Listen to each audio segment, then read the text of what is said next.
Remember the one we had used a lot? It was a couple of statements, and he went into the lady with the necklace. So and that was a whole different person writing about his teachings. He gets off in that riff of uh, that which is always realized. Yes. So who is there to realize and what? Yeah. And then he goes into the necklace and uh, as it's as if you were born with a pair of glasses on and you were told they were your eyes. Yeah. And with that faith in that statement, they were your eyes, you never checked it out. So then it seems to, when you look at things and you blamed everything and you realize it's probably your eyesight, it's bad. Yeah. But you have no idea, the possibility never comes up that you could take the glasses off because you think they're your eyes. It's the same. This is said in so many ways, but they're attempting to how easy it is to step over the obvious. Yeah, yeah, yeah, and then start making it sublime and sophisticated. But basically, like the lady with the necklace. Yeah, yeah, all those stories. That's the basic. The open secret. What does that mean? Obviously, how can it be a secret? Is it if it's open? Yes. If everyone is it, yet no one can know it, that's the open secret. No one can know it, but everyone is it. That's the open secret. Yeah. But no one can know it, but everyone is it. Yeah. And then the gateless gate. Obviously, everyone knows what a gate is. Yeah. Usually there's like a fence or something, and then there's a part of it that opens up. Yeah. And it can be locked.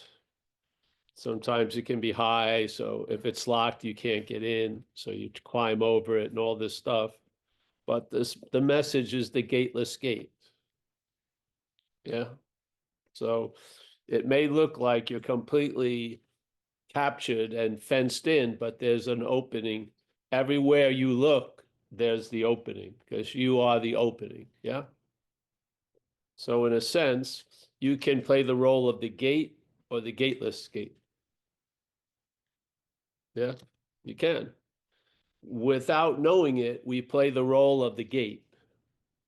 Yeah, because if you look at it, when you are attempting to realize something or whatever, all the requirements really are on your side. Yeah.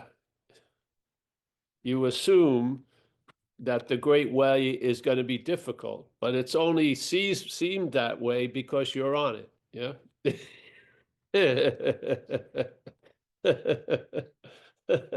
And because you can't get rid of what you are, what can you see you're not? Yeah, that's the second step in a way.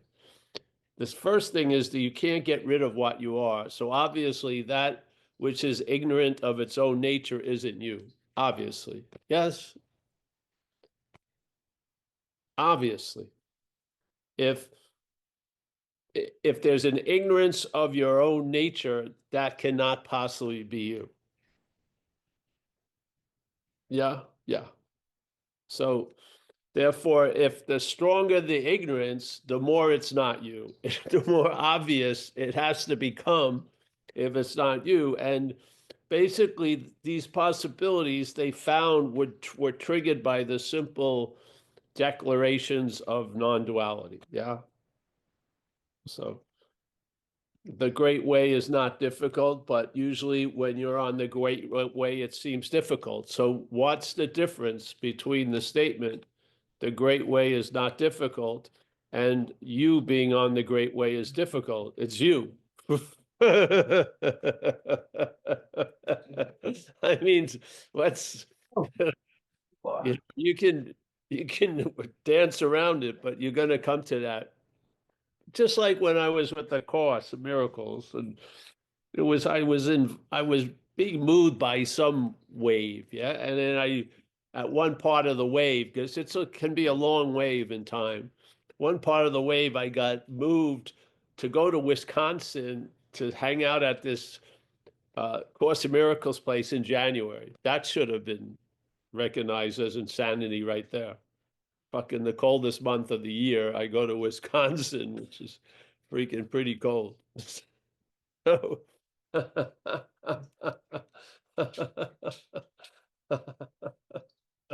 uh, so that should have told me something. I missed that. Yeah. Let me look at the 12 months that I can go to Wisconsin and which one would be the most optimal and the least optimal. I went on the least optimal one. Yeah. So uh you are what you're looking for, yes? So if you find that there's a movement that's looking for it, it can't possibly be you because you are what you're looking for.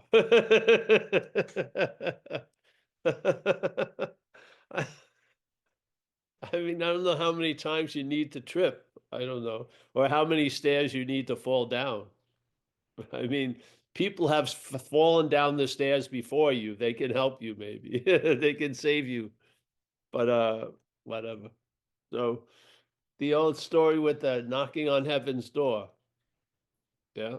And when the person knocks on heaven's door and the door opens and there's God, like immediately, just go with the imagery. And then you have a feeling you deserve to be in heaven because you've been really good. And the amount of time you were really bad, you negated that by being really, really good. And you've been really, really good longer than you've been really bad. So it's just a formality. So God's there and you ask, you go, God, can I come in? And then you're basically already moving in and he says something which stops you in your tracks, which is Paul can't come in.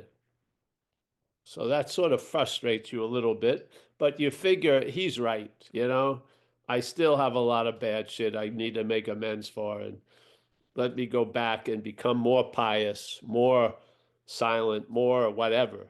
Yeah, it's got to be more, obviously. So I got to go get more.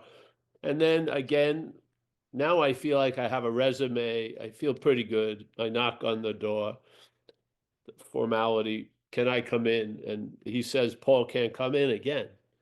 This one pisses me off. And I start walking, grumbling and bumbling, and I get really pissed and I start acting out again. I get caught with that wave and I'm drinking and using and fornicating and everything else. And I get washed up one day. I fall in the water river and I get washed up right near the heaven's door. And I had no intention of going there again, but the water brought me there. And I said, all right, I need some shelter. I'm going to knock on the door. I knock on the door. And while I'm walking from the water to the door, I haven't done anything. Something happens, yes, which is usually the case. Something happens not preceded by you doing something. It just happens. Yeah. So, and then you knock on the door and God's there right away, like before any time passes. And you go, God, can I come in? And God goes, Paul can't come in. And I walk right in. Yeah. Because I finally realized I wasn't Paul. That's all. Was I Paul before the first two denials? No. Was he denying my entrance into heaven? No. He was just stating a fact. In this situation, a Paul, a Steve, a Mary, a Joe, it doesn't matter if you're a super Paul or a super Mario or whatever, you can't come in. It's like the eye of the needle. You're too big. You can't fit in here. You can't fit in here. So basically, the requirement was on my side, yes? The secret I wanted to learn from that higher power was an open secret. Yeah. The key I wanted for that gate was a gateless gate. Yeah. So where were the requirements? Seemingly where I'm sitting. And do you believe really that we are made in the image of God? I think we've made a god of our image, really. Come on. Do you really think this power would be jealous or something? It just seems like it's just us, really. And we think it's a bigger, greater us. So, yeah, knocking on heaven's door. And then someone brought up the other day, I'm going to my golden oldies because I've forgotten these. The snake in the skin, which I thought was a good one also. Yeah. So there's a snake. There's no argument with that. And then there's the skin of the snake. There's no argument with that. But the skin of the snake thinks it's the whole snake. Yeah. Yeah. And the skin of the snake starts feeling uncomfortable. It's been the skin for a while, and it's not lustrous. It's got a lot of rips and tears. It's not attracting female snakes. Yes. And it realizes something. It feels like it's losing control and it's going towards the molting period where the skin is going to molt off the snake. Yes. Now, from the skin's point of view, this is like the end of times. Yes. But from the snake's point of view, it's really a hallelujah. But basically, the snake isn't following its own heart, it's listening to the skin's mouth. Yeah. And the skin is talking as if it's the snake to the snake, and it's warning it, don't go out in the sun. Yeah. It's getting your skin a little more, blanker and blanker. Watch out for that rock. Don't get caught, and all like this. And it's trying to continue as the snake, unbeknownst to the snake, that it's not the skin. Yes. But in fact, it's not unbeknownst to the snake. It just hasn't heard the message. Yeah. So once it hears that it's the snake and it's not the skin is not the snake, then losing the skin is hallelujah. Yeah. Most of us live as the skin, so to speak. The skin is telling us our life story. It's telling us what we should and shouldn't do and what da da da, and blaming everything else for just the inevitableness of its molting. Yes. So got tons of those stories just to try to point a picture that I don't know how great you're going to be, but I know you could be super relaxed about it. Yeah. So if great it comes down the pike, great. If it doesn't, great. Yeah. Because at least you'll be clear about one thing. Yeah. I think this one thing is very important because if you're not clear about it, ah, the clarity about other things isn't going to make you clear about this. Yeah. So the most important thing I felt was I can't get any closer to that than to say that the claim that act of being the long-lasting, independent, separate entity, appearing to be a thing, yet having a subjective ability. So you're the seeing, but you think you're the seer. And you believe the seer is what's seeing. Yes? But their seeing is before the seer. Yes, it obviously. There's doing before the doer, there's seeing before the seer, there's thoughts before the thinker. Yeah. We seem to come later, yet we're implied to be before. Now, if you see that, it has an ability, at least it was in this case, that I would get a sense of where I actually am at by seeing where I'm not. Yeah. That's just the way it worked. Yeah. Obviously, I wasn't getting a sense of where I was at most of the time because I was seemingly always at as where I wasn't. Yeah. But I finally saw the manufacturing of that spot I started from, which was not where I start. And by seeing that, it intimated something. By seeing what I was not, I had a sense of what I am. The only way it actually worked without getting twisted by the mental logic, yeah? And here we are, just sharing it because And it came to a very important point where I was told, just you felt it, but it felt like concrete landing on your foot. If you don't see this, you're looking from it. Yeah. And I've truly lived that because a lot of stuff I was interested in, I lost interest because it was looking from it, not seeing it. Yeah. And I lost interest in the spiritual warriorhood of looking from it and all this stuff. And I just, no interest in any of that because uh, the looking from it is not me. Yeah. What's looking from it or who's looking from it is not me. Yeah. And therefore, by seeing what and having the idea finally that it was not me, it intimated what I was finally. So the nearest that I could have an experience of what I am was seeing what I'm not. That's the closest I could have an experience of what I am. Obviously, I can't have an experience of what I am because I am it. Yeah. I'd have to be something else to experience it. Yeah. But I humbly, at least to this point, it's the closest I ever got to experiencing what I am is the awareness of what I'm not. That's simple. And therefore, then the open gate uh, let in a lot of stuff. The open secret let in a lot of stuff. Yes. Yeah. Statements like you can't use the Buddha to seek the Buddha made a lot of sense to me at that point. Yes. Yeah, it made a lot of sense to me that why wasn't I trying to talk to people about this? That I was actually talking over people or around them or under them. And I basically saw them as the obstacle, not the one that was going to receive the message. I saw the receiver of the message, or the so-called receiver of the message, was an aspect of what we're not. Yeah. So I had no interest in sitting there and banging out an understanding so that that which you're not can understand. It's better that it doesn't understand. If it understands, it's neutered it, yes, and it's absorbed it into its understanding and system, and that ain't it. Yeah, that ain't it. Non-duality does not fit around you. It questions that you want everything to fit around. It just does. Yeah.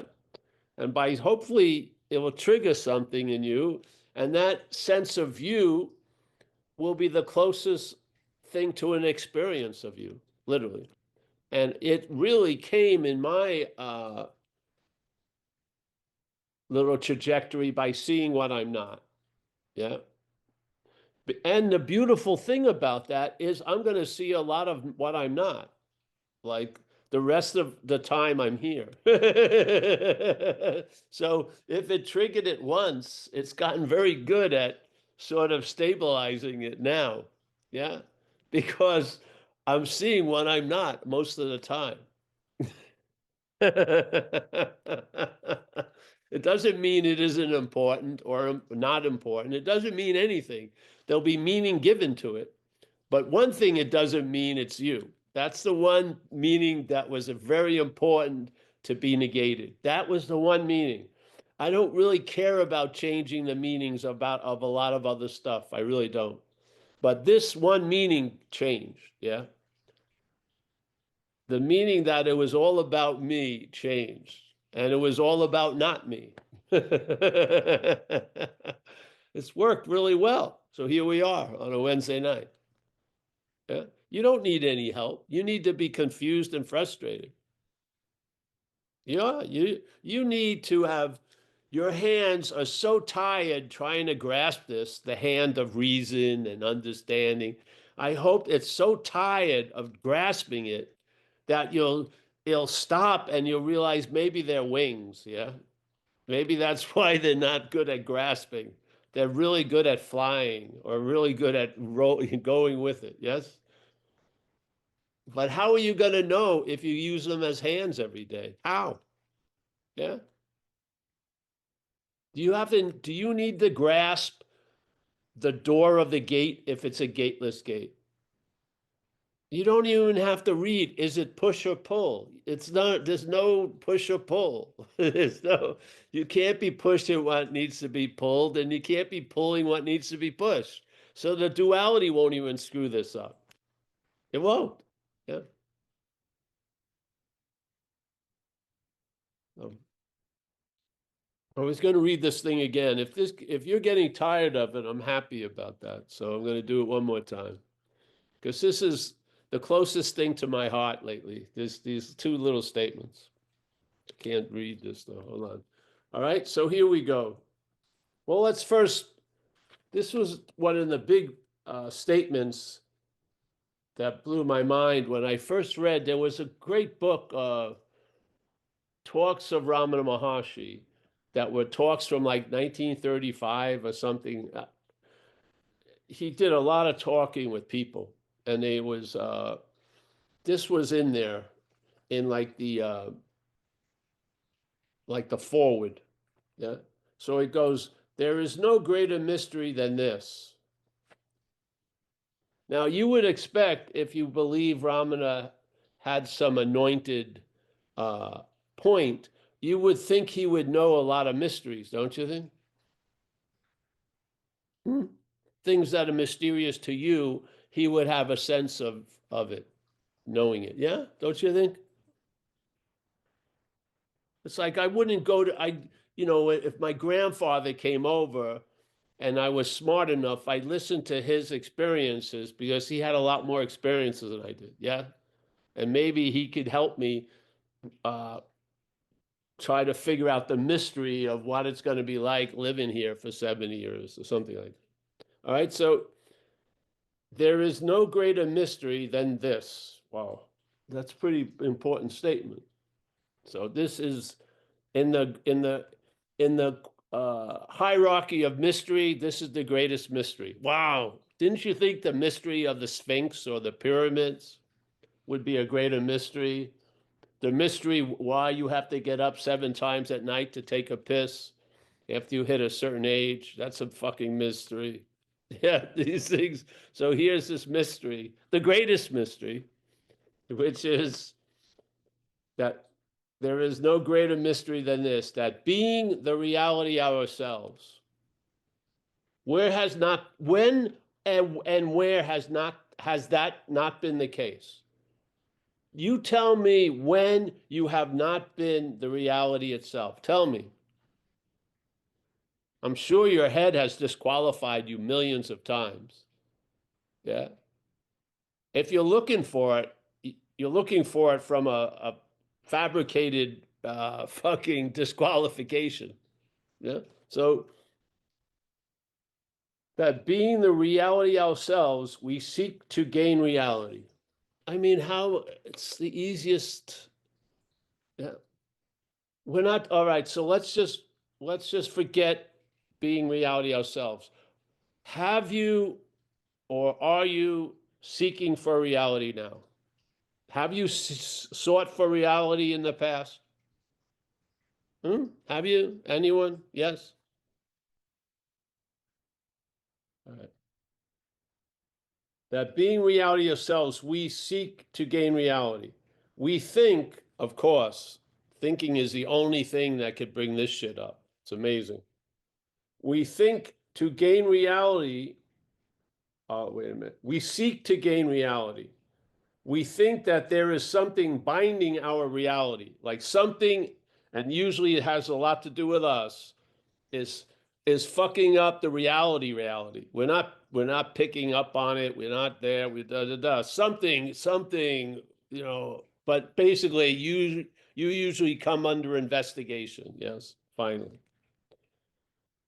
We think that there is something binding our reality and that it must be destroyed before that reality is gained.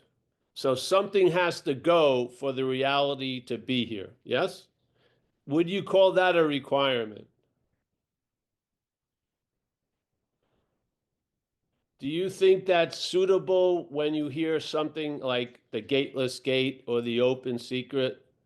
But truly, you believe the real requirement is that this thing that's binding reality must be destroyed.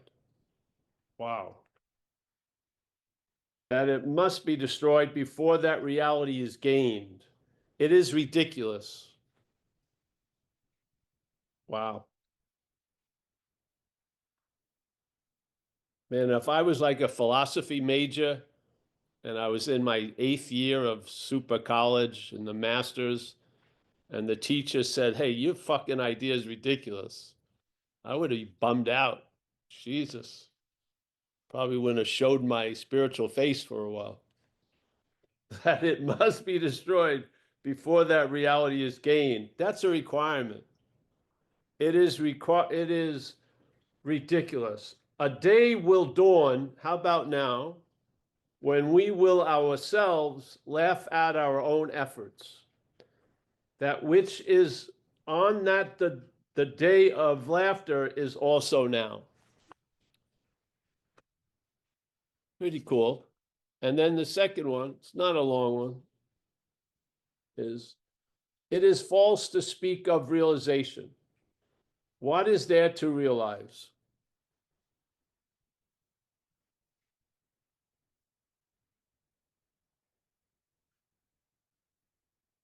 The real is as it is always. Wow.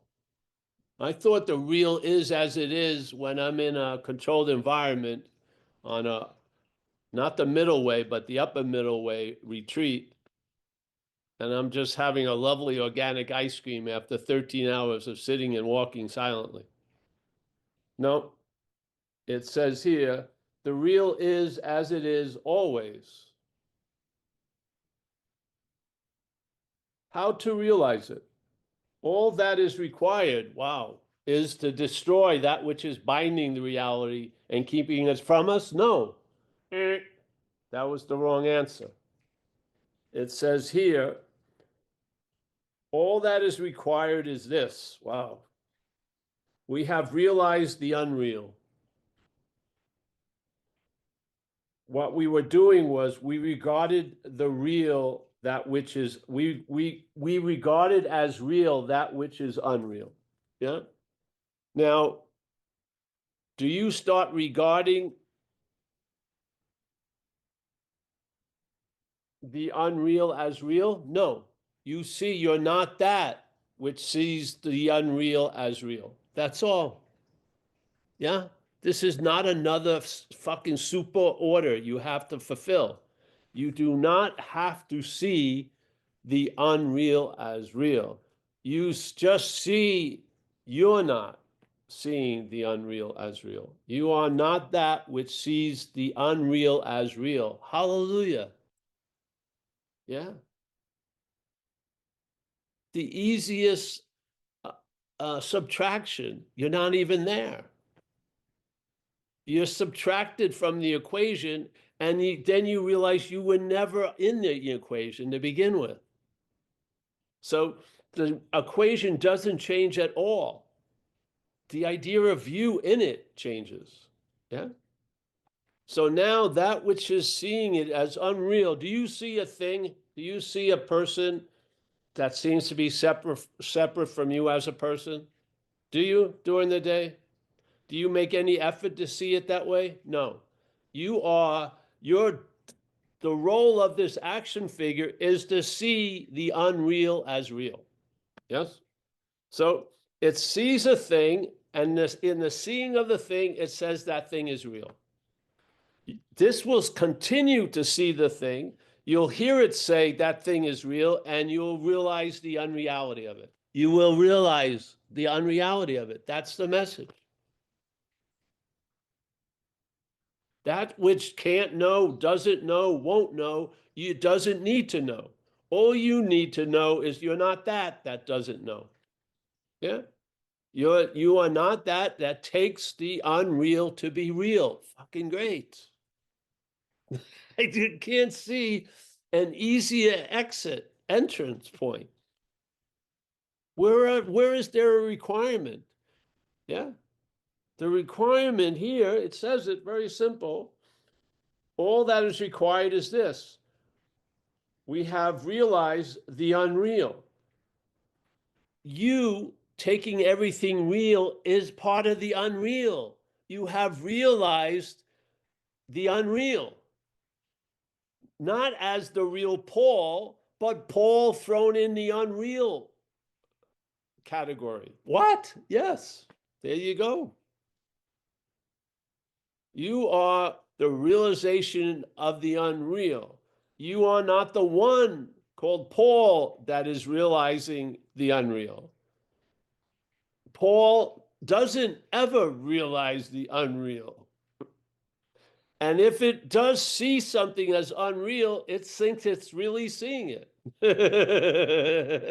It's always lending itself a reality. Even when it's vowing it knows everything is unreal, it's excluded from that statement. I had it when I did acid when I was young. And most people, they did acid, they would think they'd start realizing, oh, everyone's a plastic person. Not me, but everyone. All the people I know are plastic, but I somehow had a different meaning. And I don't think it would have changed if I took 20 fucking pounds of LSD. I don't.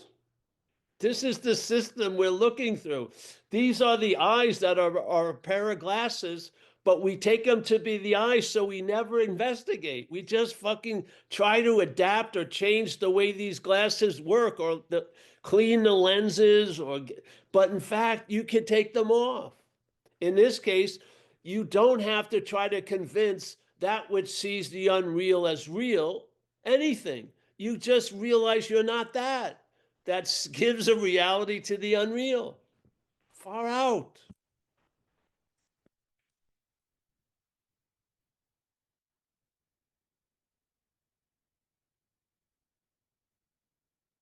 It would be a drag. It would be a day you would be really, really trying to avoid, where it got to a point. I have to start seeing what I see real every fucking day is unreal. Good luck. The Course in Miracles talks about the eyes that see the world. Yes, these eyes that are not ours see the world as what? Real. Do you think you're going to change the faculty, the programming of the eyes? No, you're going to see they're not yours. So you're not beholden to their view. Yes? They may be ignorant. They may have a ceiling of understanding. They may have a pay scale they can't go beyond, but you're not that. That's all. It's not in order to try to convince this that everything it's been saying has been real is unreal is an unreal fucking expectation. It truly is. Yeah. I believe that was the case. That's what made everything impossible. That's what made the way that is not difficult difficult. Because I thought I had to do something that didn't seem to have any power to do. Yeah. Give up opinions. Give me a break. Don't have preferences. What? I have preferences in pumpkin pies. If I tell that they are from a store, a certain store, Whole Foods, I will not eat the fucker. Yeah. If it looks like it's been baked, I'll go for it independently. Yeah. Tons of preferences. So if it's preferences that causes me to have to make the great way difficult, then the great way is going to be difficult. But no, it's the meaning that the preferences has been given by the one who's having the preference. So why not question the one who's having all the preferences? And you'll see the preference is not what's disqualifying you. It's the you that's having the preferences. Yes? Preferences are like thoughts. Opinions are like thoughts. Do you see a thought coming? Do you see some part of you, like the fourth rib on the right side, that something's percolating and then like a bubble, it pops as a thought, and I blew that bubble. No, no, no, no. So preferences, opinions, you didn't choose to have them. They're built in. Yes? But we're not that. It's the most beautiful. I never came to this point. I had to hear about it. I didn't come to it. Non-duality was a whisper that was like a fucking avalanche. Yes. It gave me it it gave me a logic that was past, a peace that passeth understanding. The way I understood shit wasn't working, was never going to work. Yes? Because as a hammer, I would see everything as a nail. As a doer, I thought doing had to be involved. Yeah? Thought and effort, fucking purification, sacrifice, martyrdom, da da da da da da da. Though all those requirements were on my side. Yeah. God didn't keep the person from walking into heaven. The idea of being the person kept it from walking into heaven. Yes. This is what we have to offer here. We try to be as clear as possible. Yeah. I'm not telling you, I'm not selling you a workout program for spiritual fitness or physical fitness. I sometimes do something and it hurts my knee. And in a way, the knee doesn't want me to do anything. That's my fucking maintenance. What? Yeah, do nothing. It seems to get better when I do nothing. How can my head fathom that? You mean I have nothing to do with the health of the knee? Yeah, you're fucking with it, with your trying to get it healthy. Wow. Okay, just go along with it. Just, I mean, you know the tree by the fruit. We're not like treeologists. You'll know the tree by its fruit. Yes? Yeah. Traveling lighter is a good indication. Yeah. Where days blend into one just big event. Yeah. No beginning, no end. Nothing started it, nothing stops it. It just goes until one moment it's probably not going to go. And I don't think you'll be there to notice it stop going. I think you're going to be part of what stops going. Your little phony observer role will be really, really revealed to be bogus at the last second because you won't be saying, "Oh, I'm dying." You'll be dead. That voice will be out. You won't hear shit. The only people that will experience your death are other people. You won't.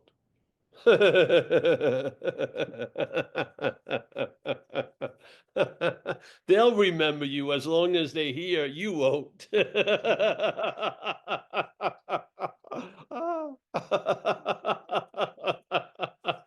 You'll be completely forgotten as if you never existed. Don't you have that so many days? It's in self-forgetting, I think St. Francis says. It's in self-forgetting you're reborn. Yeah. That's a requirement to him, self-forgetting. Can self forget self? No, it can't.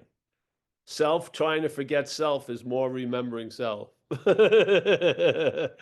You forget self by losing interest in it. How could you lose interest in it? If it's not you, you're going to lose interest in it. You are, because your interest is directed about you. Yeah. When it's realized that it's not you, the interest is going to migrate and it's going to enrich your day instead of enslave your day to this idea. It is. That's the basis of traveling lighter, literally. Yeah. Yeah. So we have a bake. The kitchen smells of zucchini muffins. It's awesome. I'm familiar with zucchini muffins. I recognize it. Mm, fantastic. We've got some cakes piled up as gifts. Amelia's Italian, obviously. So the greatest showing of fondness is food. So we've got cakes piled up and panna cottas, whatever they are, those giant flour balls they sell it, from Italy in the Christmas. I don't know what, they're huge. Like a fucking gluten bomb. Yes. All right. Well, anyone have anything they'd like to say? Or hmm. How does Amelia spell her name? Is it M-A-E or is it M-A-A like in Italy? How No, they it's M-A-E, but it said Amalia here. They say the E as an A in Italy, but it's A-M-E-L-I-A, I think anyway. I should know that probably. Hmm. I sent I know it's the E. Joking. Yeah. She's listening. I sent you a card, but I didn't spell her. I put it with the A, so now I know. Don't worry. I think she'll get the message. There's there's there's not two Amelias. There's one Amelia. Gonna get it. All right. Anyone? Hey, if someone sent me a package and something's happened, I've never said anything about it. I keep getting this message from the post office that someone sent me a package, but the zip code wasn't. I think it's a scam because I finally did it, and then they wanted to ask me for all my stuff to get. They needed to charge me 3 cents for for redelivering, and I canceled. All right, just clear it up. Yeah. All right. Anyone? Bitterman's fine. Good. Annette, Shannon, Corkery. It's very different. It's hard, Shannon. You know. But every once in a while, we're going to ask you to give satsang. So, yeah. Oh, yeah. You're going to take the mic. I'm gonna call you up from the audience and give you, yeah, go to it. We're going to have an audition for the lineage holder. Audition starting next week. Do you know, to start in 2025. The pick will be announced in June of 25.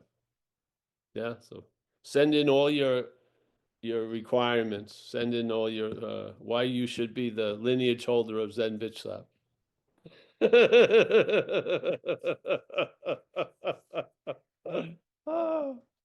All right, anyone? No? Are you recommending it as a good seat assignment? Uh,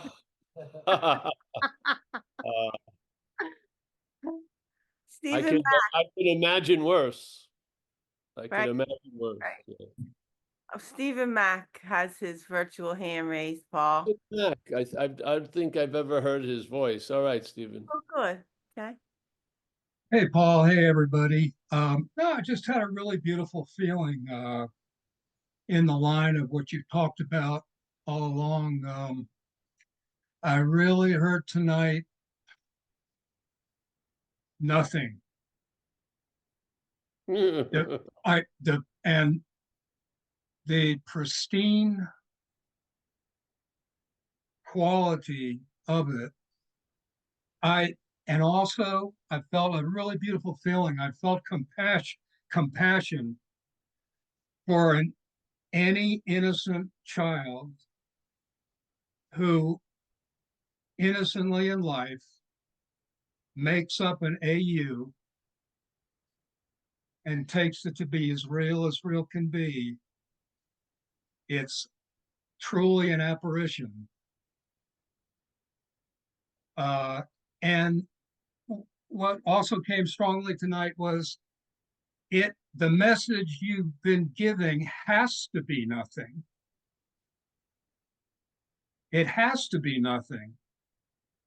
Any somethings conveyed would have to be thought about. There's no thought in this. And that leads to the conviction that it can only be silence. That's the prayer. Dr. Watson. That's the prayer. That's just beautiful. Nothing is the gift that keeps on giving, like you said, all along. And silence is the prayer heard in the gift. Having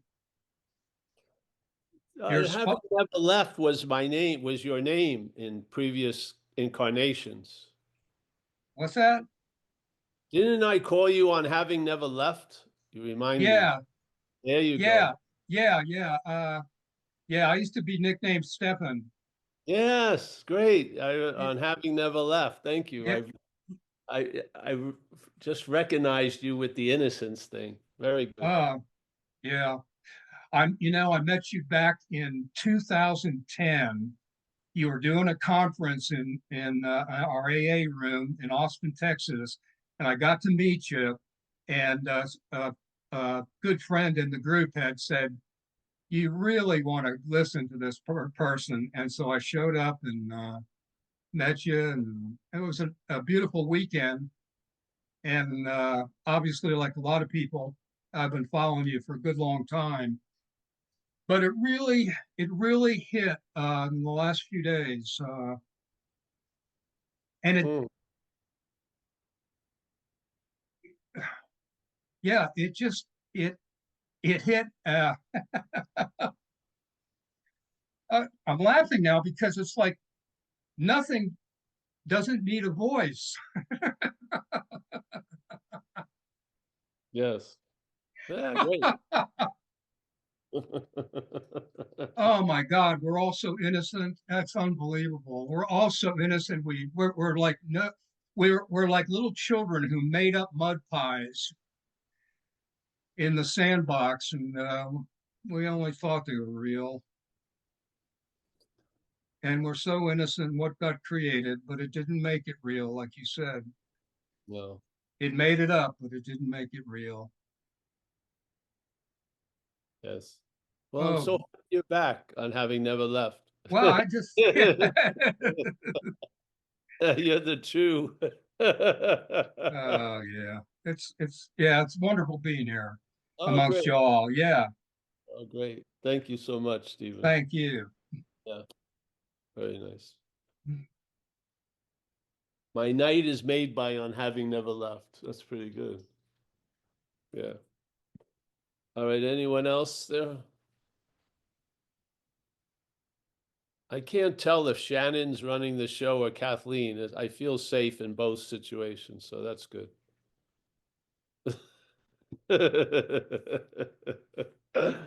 Anyone know? If not, we'll I don't, start. I don't see any other. Oh wait, here's coming. Somebody's coming in. I don't see any other hands right now, Paul.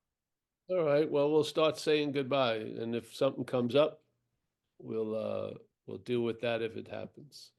Okay, thank you for a All beautiful. right. Well, we got Stefan to Stephen on having never left. Nice to see you, bro. Thank you. Austin. Wow. Was that 2010? Wow. How the hell was I in Texas? That's strange. But what? How Yeah, we did went out. that Yeah, it was nice. It was just so you love the food, and happen? yeah, it was just everybody. Yeah, it was, well, obviously it was a beautiful weekend. Um, I never Yeah, forgot it. Yeah. great. Yeah, I liked Austin. It was nice. They had those 24-hour places to eat. We were that, and they were quite Yeah, good. the Magnolia Cafe. That's where you went. Yes, we went Yeah, there, yeah, and then I was in Dallas, and I got introduced to the brisket and then the barbecue. yeah, I actually went to the the state fair one year. It was insane. yeah. People were driving on these little motor scooters with giant legs of mutton eating, and were they were deep frying everything like fucking ice cream and shit, and it was just scary, really. It was a scary event. Yeah. So, all right. Well, that's good. William Stamps, nice to see you, my friend. He's a Queens. Queens is quite close to where I grew up. I grew up in Rockville Center, which is in Nassau. Queens is another world in and of itself, though. But nice to see you, William. Yeah, David, as always, down under. We got Jamie and Barbara. Nice to see you guys. Miak and uh, Australia. David Bitterman. We got Heather, the magician, resident magician. Yes. We have Eric from Vista. We've got Miss Anu. Nice to see Miss Anu. Yeah. James Olson and Alan Olson. There they are. Annette. Jim Elliott, thank you. Thank everyone for donations and all the support. Yeah. Mike Paul, G. you said you don't like Starbucks?